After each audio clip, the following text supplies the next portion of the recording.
السلام علیکم ورحمۃ اللہ وبرکاتہ نحمدہ ونصلی علی رسولہ الکریم اما بعد۔ امید کرتے ہیں آپ تمام سسٹرز ہر عافیت سے ہوں گی اور ایمان کی بہترین حالت میں ہوں گی۔ اللہ رب العزت سے دعا ہے آپ کی طرف ہر بڑھنے والا شر خیر میں بدل دے، آمین۔ اور امید ہے آپ لوگوں نے فرائیڈے بھی بہت اچھے سے گزارا ہوگا۔ پیاری سسٹرز، ہم لوگ سورۃ الانعام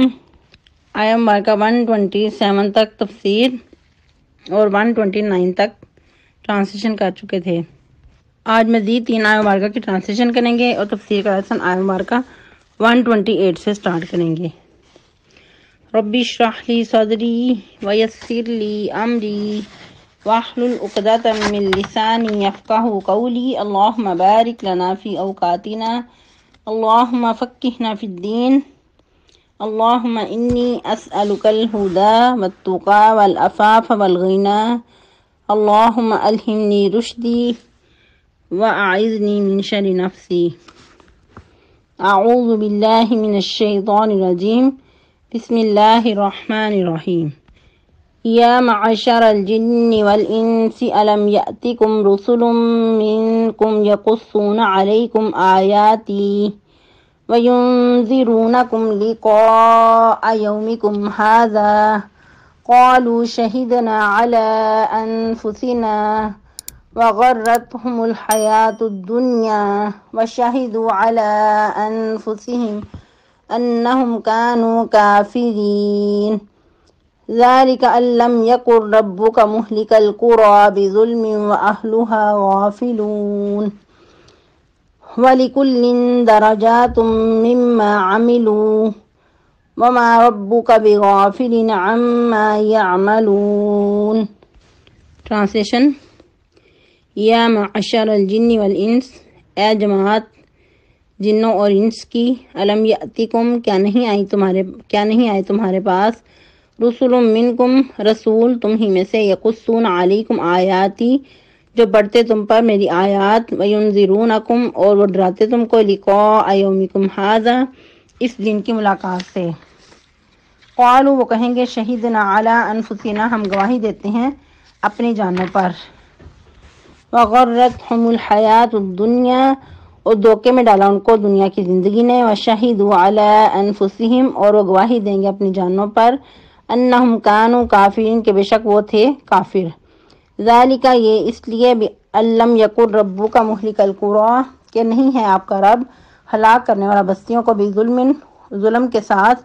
واہلھا غافلون، اور اس کے رہنے والے غافل ہوں۔ ولکل درجات مما عملوا، اور واسطے ہر ایک کے درجات مقرر ہیں اس سے جو کچھ وہ اعمال کرتے ہیں۔ وما ربک بغافل عما یعملون، اور نہیں آپ کا رب غافل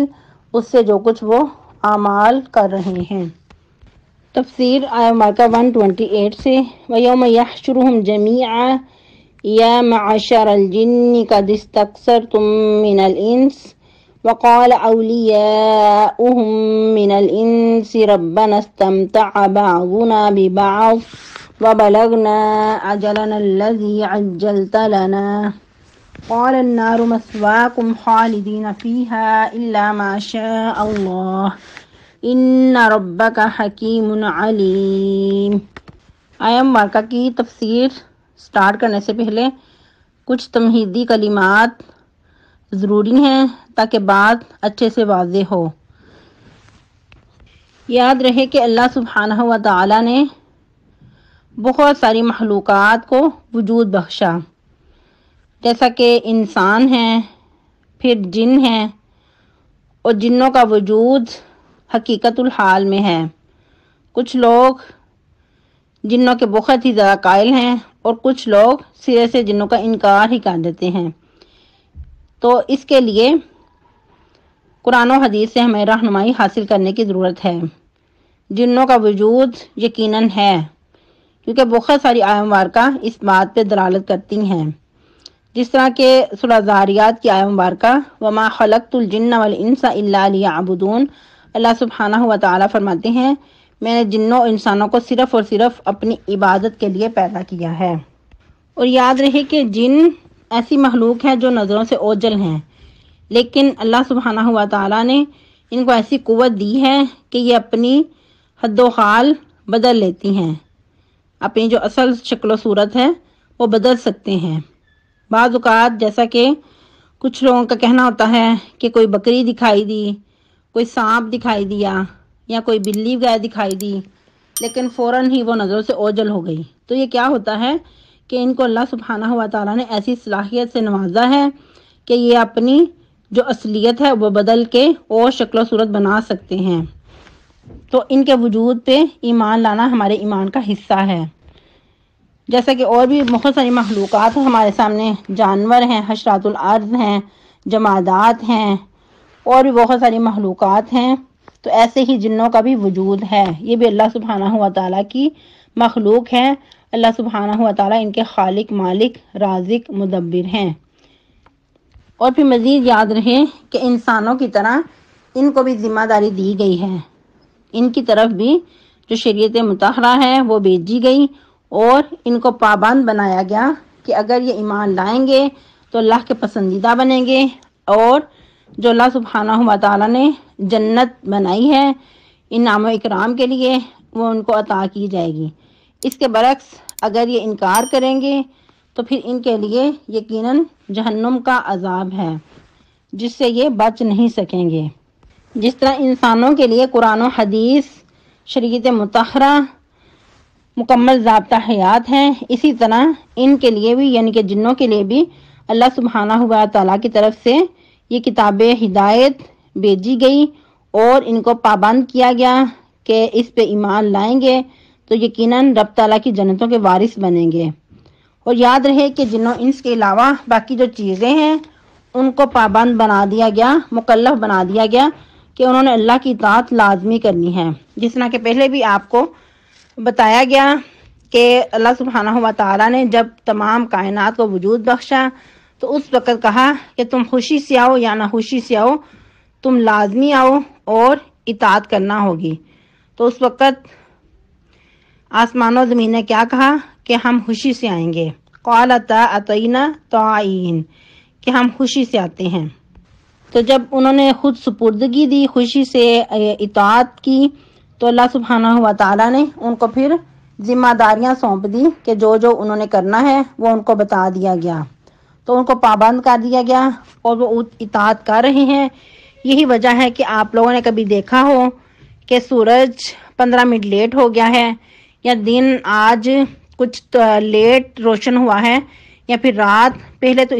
بج کے اتنے منٹ پہ تاریک ہوتی ہے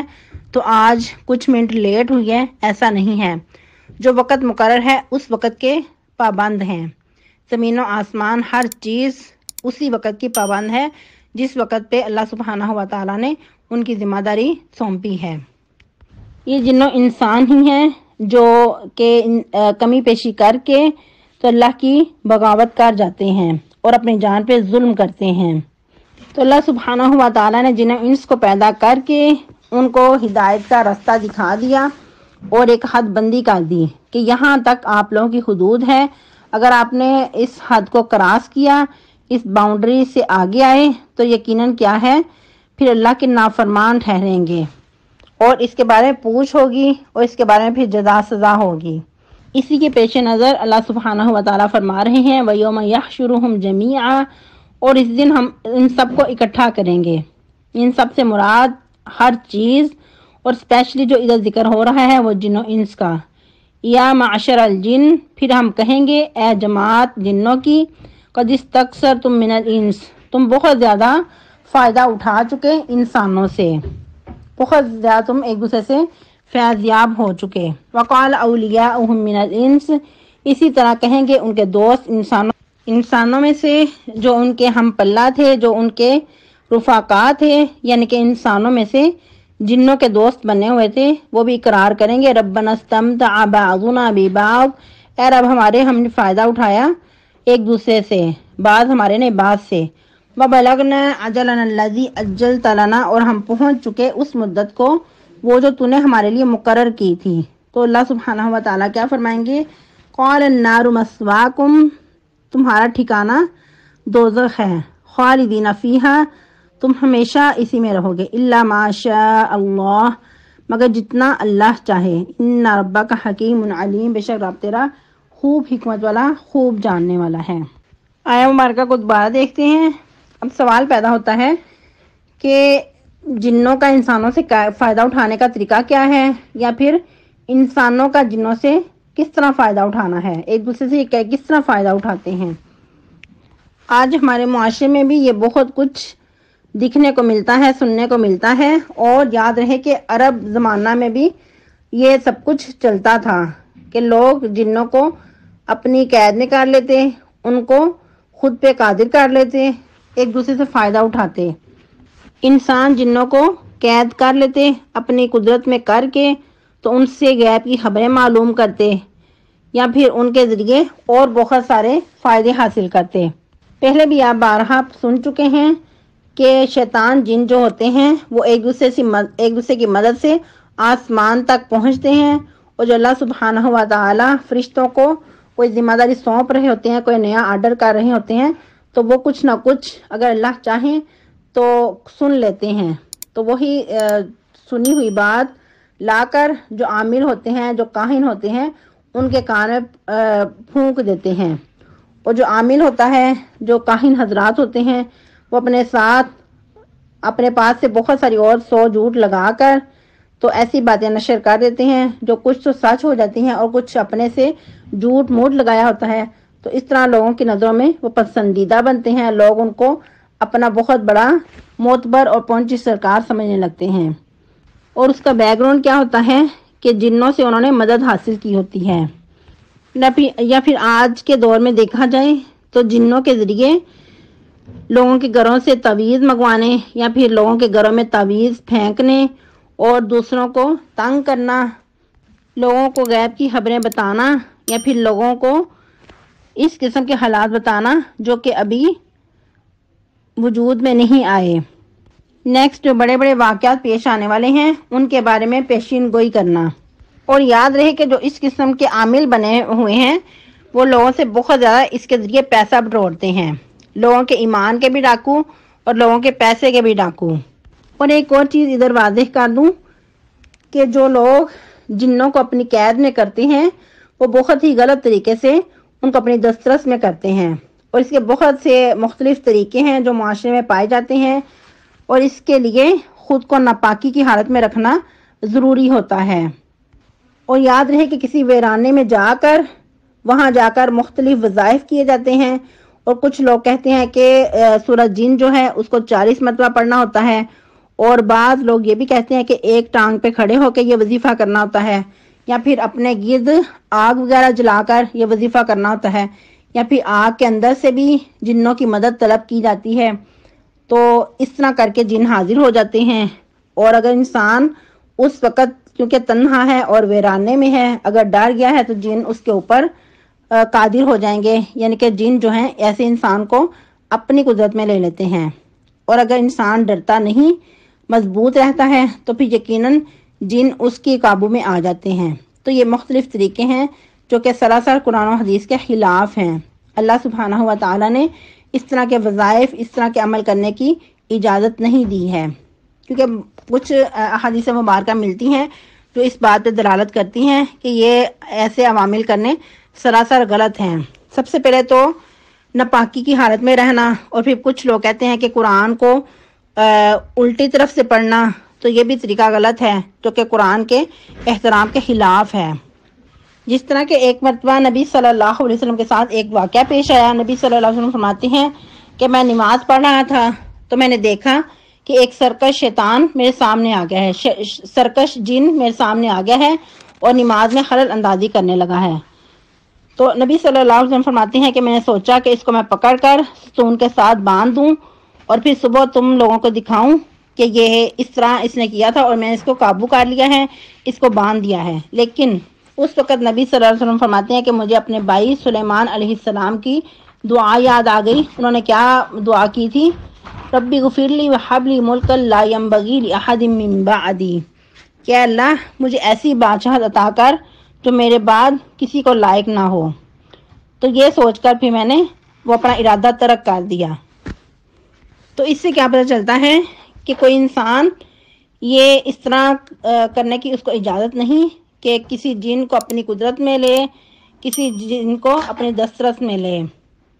کیونکہ جب انسان ایسے کاموں میں پڑتا ہے تو یقیناً جو بامقصد کام ہیں ان سے دور ہو جاتا ہے، یقیناً پھر اس وقت نماز، روزے، اذکار، اللہ کی یاد سے وہ دور ہو جاتا ہے، اور جو شیطانی کام ہے وہ اس کے لیے مزین کر دیے جاتے ہیں۔ شیطان پھر ایسے شخص پہ حاوی ہو جاتا ہے، اس کو پھر وہ غلط کام راستہ کر دکھاتا ہے۔ یہی وجہ ہے کہ شریعت مطہرہ نے ہمیں مختلف مقامات پہ دعا پڑھنے کو کہا اور دعائیں سکھائیں تاکہ انسان شیطانوں سے، جنوں سے بچ سکے، جیسا کہ گھر میں داخل ہونے کی دعا، گھر سے نکلتے وقت کی دعا، بازار میں جاتے وقت پڑھنے کی دعا، اور واش روم میں جاتے وقت پڑھنے کی دعا، واش روم سے باہر آتے وقت کی دعا۔ تو مختلف مقامات پہ جو دعائیں سکھائی گئی ہیں وہ ہمیں پڑھنی چاہیے، نہ کہ ہمیں جنوں کو اپنی قدرت میں لینے کی کوشش کرنی چاہیے۔ اور یاد رہے کہ جب انسان فطرت سے ہٹ کر چلتا ہے تو یقیناً اس میں بہت زیادہ نقصان ہوتا ہے۔ بعض اوقات ایسا بھی ہوتا ہے کہ جنوں کو اگر اپنی قدرت میں لینے کی کوشش کی ہے، کہیں کمی کوتاہی ہو گئی ہے، تو ایسے جن انسان کے دشمن بن جاتے ہیں، انسان کی جانی دشمن بن جاتے ہیں، اور بعض اوقات ایسے انسانوں کی موت بھی واقع ہو جاتی ہے۔ اور یاد رہے کہ اگر ایسے گناہوں میں ملوث ہو کے کسی کی موت واقع ہو چکی ہے تو پھر اس کا ٹھکانہ کیا ہوگا، جیسا کہ آیت مبارکہ کے اندر ہی واضح ہے، وَبَلَغْنَا أَجَلَنَا الَّذِي أَجَّلْتَ لَنَا، وہ کہیں گے ہم پہنچ چکے اپنی وقت کو، وہ جو ہماری وقت مقرر کیا تھا، یعنی کہ دنیا کا وقت ختم ہوا اور موت کا وقت آ گیا، تو اس وقت وہ جو مدت تھی ہماری دنیا پہ رہنے کی وہ پوری ہوئی، تو اللہ سبحانہ و تعالیٰ فرمائیں گے قَالَ النَّارُ مَثْوَاكُمْ خَالِدِينَ فِيهَا، کہ تمہارا ٹھکانہ دوزخ ہے، تم اس میں ہمیشہ رہو گے۔ اور یاد رہے کہ زمانہ جاہلیت میں بھی جنوں سے مدد طلب کی جاتی تھی، جس طرح کے صحرائی علاقے ہوا کرتے تھے اور اس وقت وہاں کوئی ایسی سہولتیں نہیں ہوا کرتی تھیں، اور لوگ جیسا کہ ویرانے سے ڈرتے تھے، تو اس وقت وہ سمجھتے کہ اگر ہم جنوں سے مدد طلب کر لیں گے، خود کو ان کی حفاظت میں دے دیں گے تو ہم محفوظ ہو جائیں گے کسی مصیبت سے، کسی وبا بلا سے۔ اس وقت وہ پھر صحرا میں جا کر تو خود کو جو وہاں کے جن ہوتے، سرکش شیطان ہوتے، ان کی پناہ میں خود کو دے دیتے، کہتے کہ اس جنگل کے بادشاہ ہمیں اپنی حفاظت میں لے لے۔ بادشاہ کہتے یا سید کہتے، یا رب کا بھی ذکر آتا ہے، رب کہتے۔ تو اس طرح انسانوں نے جنوں کو، جو سرکش جن تھے، ان کو اپنے سر چڑھا لیا ہوا تھا۔ وہ اس گھمنڈ میں تھے کہ ہم لوگ، بہت بڑی طاقت ہے ہماری اور ہم انسانوں پہ مسلط ہیں، جبکہ اللہ سبحانہ و تعالیٰ نے انسانوں کو آزاد پیدا کیا ہے۔ جنوں کی اس چیز کی اجازت نہیں ہے کہ اللہ سبحانہ و تعالیٰ نے ہر ایک کو اس کی آزادی کی زندگی دی ہے تو کسی کو اس طرح اپنی قید میں لے یا کسی کو اس طرح اس پہ مسلط ہو کر اس کو تنگ کرے۔ اگر کوئی ایسا کرے گا تو یقیناً اللہ کے عذاب کا مستحق قرار پائے گا۔ تو اس طرح پھر انسانوں کو منع کر دیا گیا کہ اللہ سبحانہ و تعالیٰ کی پناہ کے علاوہ کسی اور کی پناہ کی اجازت نہیں ہے۔ اس کے برعکس مسلمانوں کو حفاظت کی دعائیں سکھائی گئیں، جیسا کہ معوذتین ہے، آیت الکرسی ہے، قرآن مجید کی بہت ساری آیات مبارکہ ہیں، سورۃ البقرہ ہے، تو اس کے ذریعے انسان خود کو اللہ کی حفاظت میں دے اور ان سرکش طاقتوں سے انسان اسی صورت میں بچ سکتا ہے۔ پھر بھی اگر اس کے باوجود بھی کوئی جن کسی انسان کو تنگ کرتا ہے، کسی مسلمان کو تنگ کرتا ہے، تو وہ اللہ کے ہاں جواب دہ ہوگا، یقیناً پھر اللہ کے عذاب کا حقدار ہوگا۔ اللہ سبحانہ و تعالیٰ پھر اس کو قیامت کے دن چھوڑیں گے نہیں، جس طرح کہ آیت مبارکہ میں واضح ہے۔ قَالَ النَّارُ مَثْوَاكُمْ خَالِدِينَ فِيهَا إِلَّا مَا شَاءَ اللَّهُ، کہ اللہ سبحانہ و تعالیٰ پھر فرمائیں گے تمہارا ٹھکانہ آگ ہے، اس میں ہمیشہ ہمیشہ رہو گے، الا ما شاء اللہ، مگر جتنا اللہ چاہیں گے۔ اب اس کی جو درست تفسیر وہ تو اللہ سبحانہ و تعالیٰ بہتر جانتے ہیں کہ ما شاء اللہ سے کیا مراد ہے، لیکن کچھ مفسرین نے اس کی کچھ آراء پیش کی ہیں کہ جیسا کہ کچھ ایسے لمحے آئیں گے کہ جو تھوڑا سا ان پہ گیپ آ جائے گا، جس طرح کہ ایک جگہ سے دوسری جگہ پہ منتقل کرنا، یا پھر جہنم سے زمہریر کی طرف لے جانا۔ زمہریر کسے کہتے ہیں؟ بہت سخت ٹھنڈک کو۔ جس طرح جہنم کے عذاب، آگ کے عذاب سخت ہیں، اسی طرح زمہریر کے بھی عذاب دیے جائیں گے، یعنی یہ بہت ٹھنڈک کے بھی عذاب دیے جائیں گے۔ جس طرح کہ آج سردی ہے، سردی کی اگر شدت ہو تو انسان کو برداشت نہیں ہوتی، انسان کمزور ہے، ایک طرف گرمی کی شدت برداشت نہیں، دوسری طرف ٹھنڈک کی بھی جو سختی ہے وہ انسان برداشت نہیں کر سکتا۔ تو یاد رہے کہ جہنمیوں کو ٹھنڈک کے عذاب ہی دیے جائیں گے۔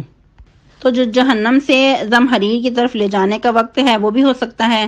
یا پھر جیسا کہ جہنمیوں کو پیاس سے ہانکا جائے گا تو وہ بھی تھوڑا سا وقت جو درمیان میں ہے گیپ، وہ بھی ہو سکتا ہے۔ باقی مزید اس کی جو بہتر تفسیر ہے اللہ سبحانہ و تعالی بہتر جانتے ہیں۔ اور اس کے علاوہ جو عبداللہ بن عباس نے فرمایا، ان کا کہنا ہے کہ اس سے مراد جن کے لیے اللہ چاہیں گے، یعنی کہ کچھ ایسے بھی لوگ ہوں گے جو توبہ کر کے آخرکار جنت میں چلے ہی جائیں گے، یعنی کہ ان اپنے گناہوں کی سزا میں کچھ ان کو جہنم میں سزا بھگتنی پڑے گی، جہنم کا عذاب سہنا پڑے گا، لیکن آخرکار صحیح العقیدہ ہونے کی وجہ سے جنت میں چلے ہی جائیں گے۔ تو ان کے لیے اللہ سبحانہ و تعالیٰ نے یہ فرمایا ہے۔ خیر، یہ انسانوں کے کچھ اپنی اپنی سوچ کے مطابق قول ہیں،